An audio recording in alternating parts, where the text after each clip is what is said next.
We were off to meet some sailing buddies. Remember our favourite Germans who we said goodbye to a few weeks ago? They were back. And here are 5 gone sailing, our favourite Danes. It was a reunion. Oh, give me a big smile, seeing you guys. Yeah, you too, my friend. Hey, good to see you.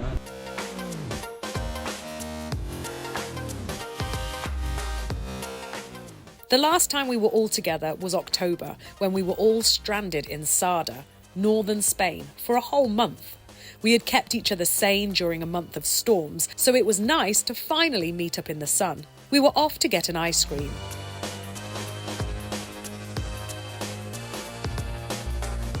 An outdoor aircon unit.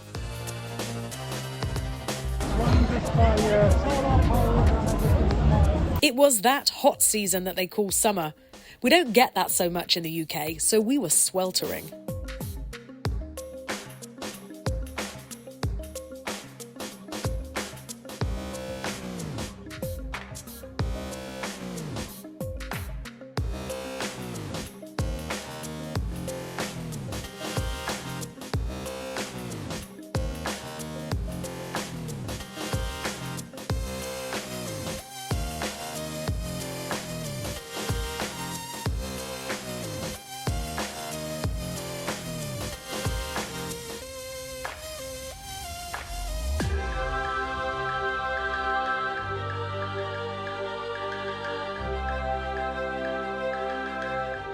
It was so hot that whilst Tilly was playing, her ice cream turned into a smoothie.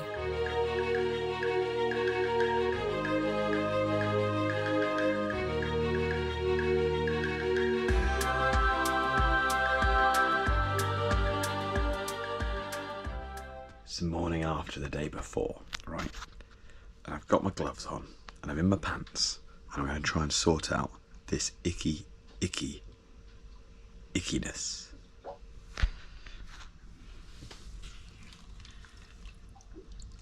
Yeah, I've put the mat down and basically decided I'm going to try and move this life form here. Look at it, it's absolutely bizarre. Anyway, we can move that to its new home and I'll tidy up the drips afterwards. In case you didn't see last week's episode, this is Dieselbug, a life form that was growing in our diesel tanks and one that needs to be disposed of properly. It's another sweaty day, isn't it, everyone? Sweaty.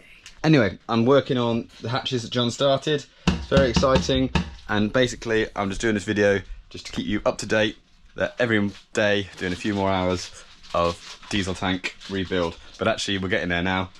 Putting these hatches together, just drilling all the holes now, going to put the senders in, and then the hatches are going to get treated and sanded back and epoxied or polyester to be fine, and then hopefully close the lids, put it all back together. We're done. I'll cut these as well. I'm very excited. I haven't finished cutting them yet, but we've got some seal material. It's all good. Stay tuned. There's much excitement and sweatiness.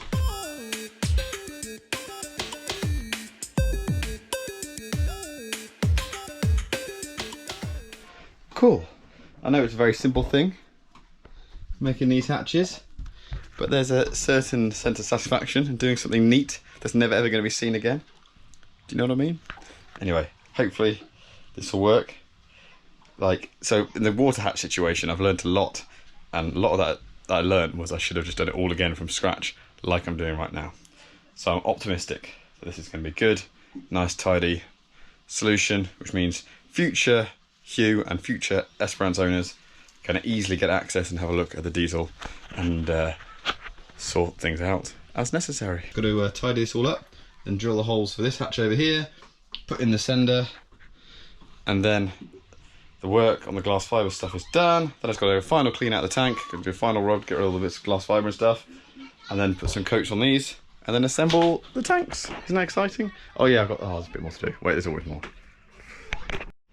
So, I've had a fairly productive afternoon. Drilled all the holes for the lids. I've got the diesel gauge in there. That's all set up. Can you see it down there?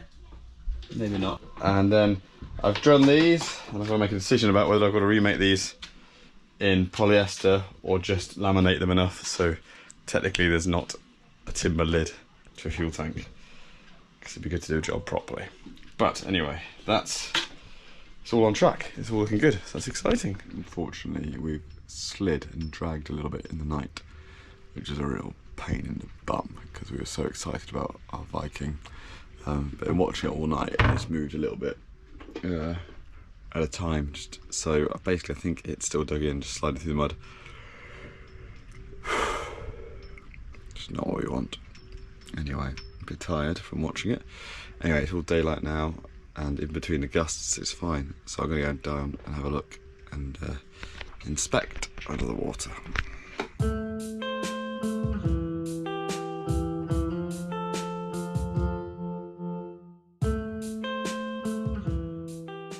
I found it. I'm over the site with the original drop.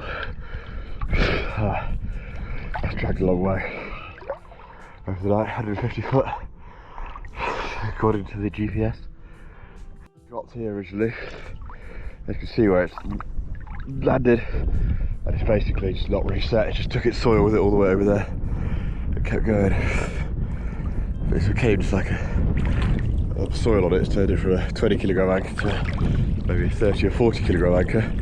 And it's now just for the rest of the night just being a weight on the end of a chain. So once it popped out, it needed resetting for the first time. So I detected that early today, about 1 o'clock in the morning. Something like that. Spotted it, it popped out, and then it just became a weight on a chain because it's not tried to dig it again since then, which is a real... I think there's one spot maybe where it did try a little bit, but it's just so cocked up with this clayey, muddy stuff. Oh, really wanted this anchor to be the game changer. The issue was actually more to do with the fact that we had dropped it on the side of a hill, meaning that the pull-out release angle was magnified. And then because the mud was so sticky, the anchor was unable to clear itself and reset. Anchoring isn't simple, and there's no one elite anchor. We've witnessed Kendra drag with their Rockner and Ragdoll drag with their Mantis. You always need to be vigilant when anchoring, so this was just a reminder of that fact. We still don't think we've made a bad choice with this anchor, just a bad choice of this drop zone. It could have been worse. Look at this tangled mess we found whilst diving. We also found these swim shorts. We posted a picture on the group, but they remained unclaimed.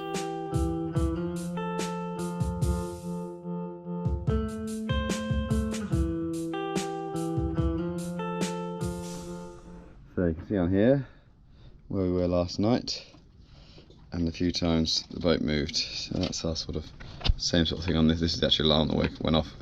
Didn't go off till 7 o'clock this morning, which is quite nice. But yeah. So a bit frustrating.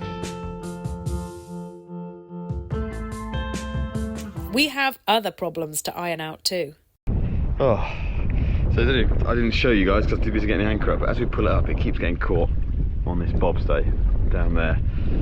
And when we are at anchor, we keep getting the what's it called? The ropey bit. Bridle also gets caught around it. So there's a lot of load on the boat sideways, which is not ideal. Anyway, we're discussing another problem. That's not the problem we're dealing with right now.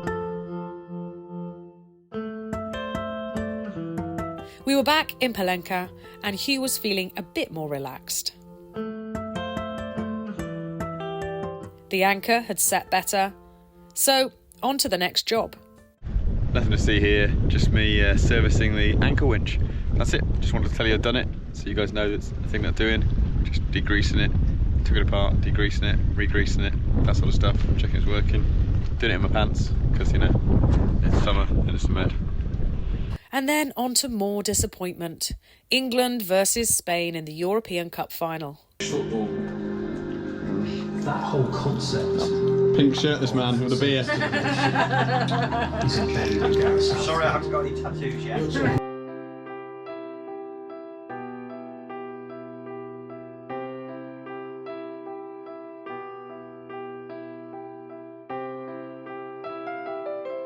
The Spanish were very happy with their victory and treated everyone to a full firework display to celebrate their win.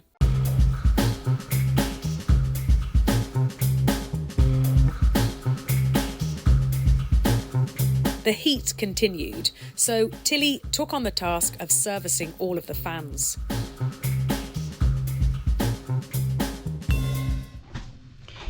Kendra left us this morning. They're heading off over to Majorca. Look, here they are. We're down here. They're heading over there to the other island. But next to them, there they are. Do you see them? Next to them, coming the other way, are Melody, which is our Danish friends. 5 go sailing and 5 gone sailing, reunited at anchor. Look who's here! It's been recording for what, 10 hours? Yeah, waiting for you. Hello everyone! The kids got on with their very serious business of playing, whilst Hugh treated Patrick to a glimpse of his diesel bug and his freshly cleaned tanks. Patrick had had the same recently, so was very sympathetic.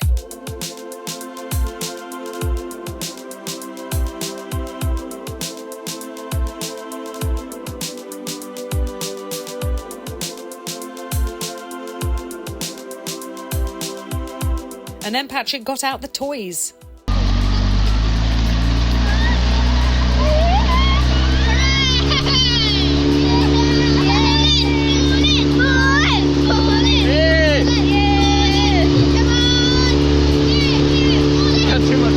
That was so much fun. I've never gone so fast on a board. And we must have been doing at least 15 knots. Tilly was pretty good, as expected. Then the Germans turned up and we headed to the beach.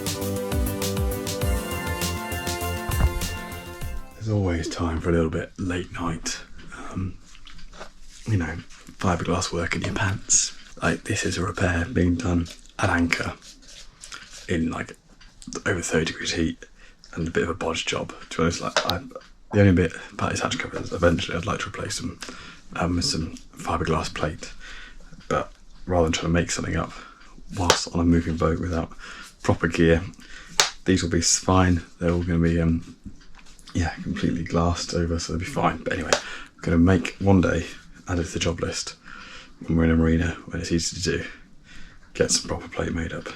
But for now, I'm looking forward to hopefully within maybe 48 hours sealing that tank back up and getting some diesel out. Anyway, for now, you can enjoy me doing some work in my pants.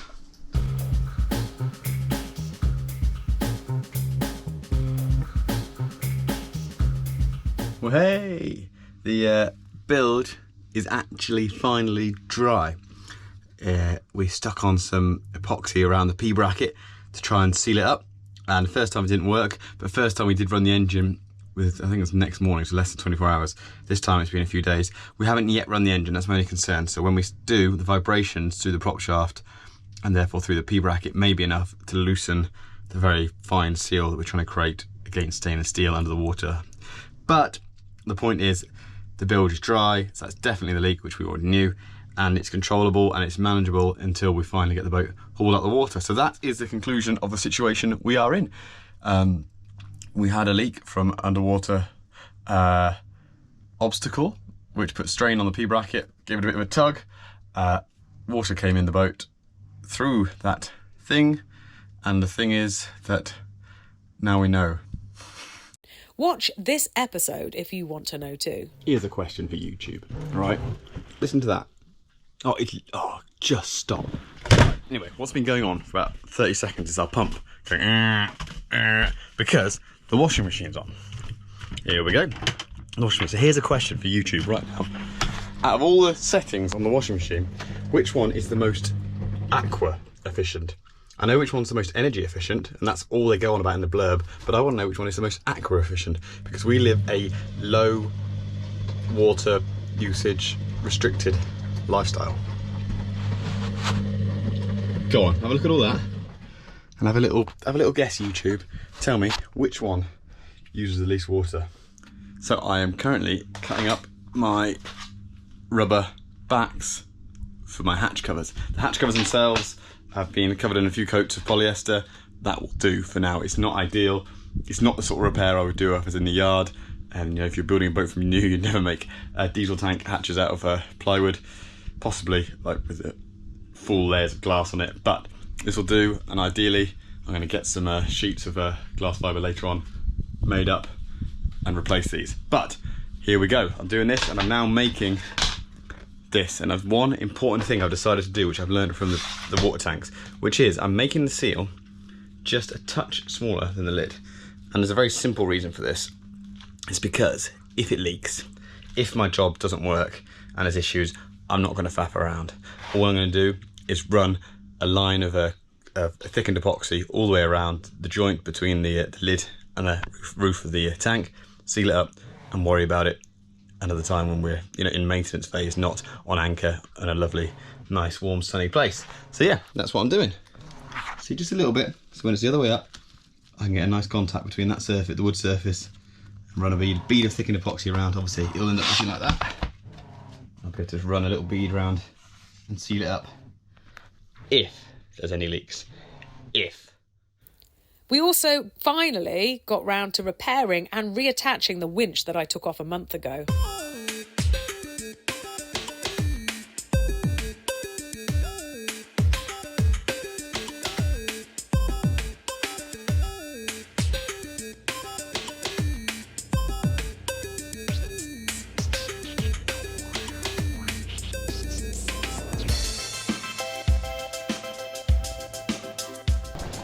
Lovely take. Will do. See you in Sardinia. You will indeed. Well, you will indeed, absolutely.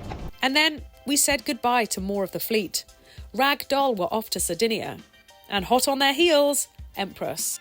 Bye! Safe travels! Thanks for all the fun.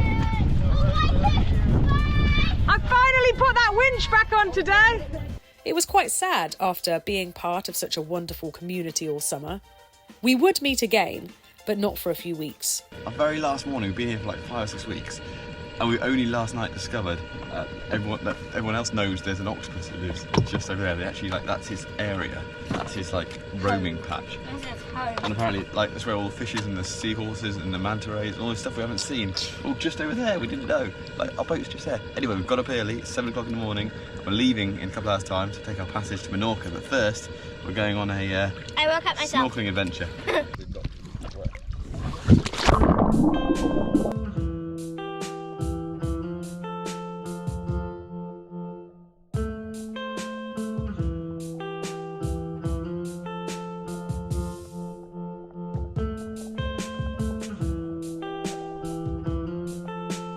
We searched so hard trying to find that octopus.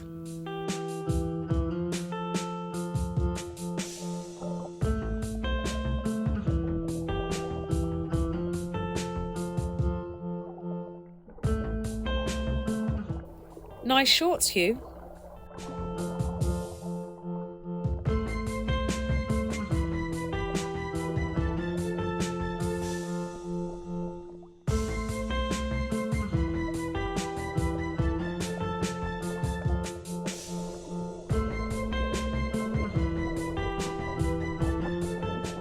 Not an octopus, but a cool find.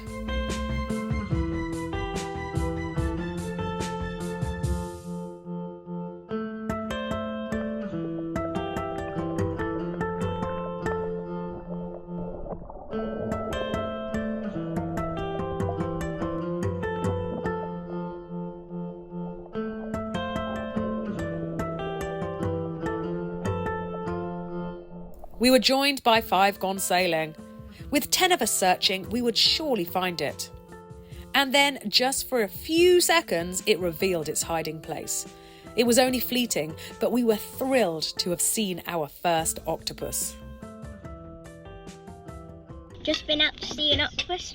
Now we're having breakfast. What we having for breakfast? Octopus? Fried octopus with jelly cream. We'd never hurt an octopus. We love octopuses. Booze.